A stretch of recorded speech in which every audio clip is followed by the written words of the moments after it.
Tonight's other big story, the battle over public money for private schools is over. After a long night of debate in both chambers of the Iowa legislature, Governor Reynolds officially signed her school choice plan into law this morning. The change will offer $7,600 scholarships every year to students who switch from public to private schools. But there's still a lot we don't know about this program.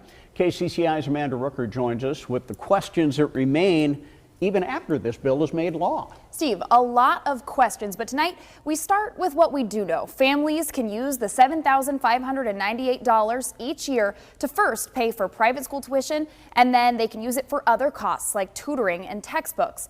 Now, for each child who receives an education savings account, the public school district that student lives in will also receive $1,205 each year.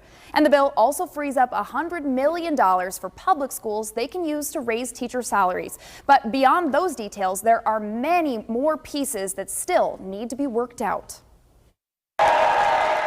Just 3 weeks into session, Governor Reynolds is celebrating a major victory.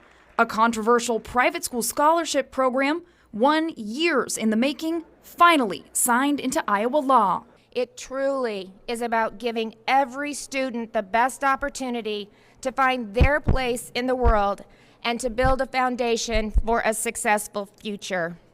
Although lawmakers spent more than 8 hours debating the bill in the House and Senate, many say they still have a lot of questions. What will happen to kids who don't get accepted to private school? There's no requirement that private schools take any kid. So what about kids with disabilities, with IEPs? What about kids who, for any reason, can't get into a private school? Governor Reynolds' response today: public schools will continue to get extra federal dollars for special needs kids. Additional funding goes into our public schools to give them the resources to provide the services that some of these kids need. And while our private schools have some of those resources, they don't have all of them. But House Minority Leader Jennifer Comfort says Democrats have many more concerns that need to be addressed. We have a lot of implementation things to look at. We have public education to fight for still. We funded private education before we funded public education this session. We got to fight for public education. We need to fight for those kids. We need to fight for accountability. Reynolds says she's working to hire an outside company who will handle transferring taxpayer money to parents. The cost of that is still unknown.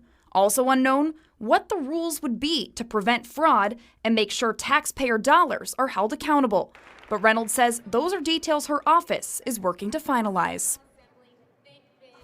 KCCI's Amanda Rooker, our chief political reporter, is here now to answer some questions that a lot of people still have. And Amanda, the governor wants to make this money available for some families, the families who qualify right away next fall. How do families request this money, and then how will the government, the state of Iowa, give it to them? A lot of details, Steve. The first thing, families have until June 30th to apply. That's the deadline. Now, when would they get that money? I got the whole 16-page bill here. As soon as practical, following the processing of all applications, the Department of Education has to get families that money. That's what the bill says. Now, the government could send families either a debit card or they could direct deposit that money to the family. We don't know exactly how the family is going to get that money. Like you mentioned, there's a lot of details that are still being finalized, but just minutes ago, the Department of Education launched this brand new website. You can see it now there on your screen, educateiowa.gov. If you want more information, you can go to that link on the screen, click on the section that says Education Savings Accounts. There's a page there with all the information that we know right now, and parents can sign up for notifications. The government is going to send out an update to all the parents on the list every time that they get a new piece of this bill finalized. Steve. Okay.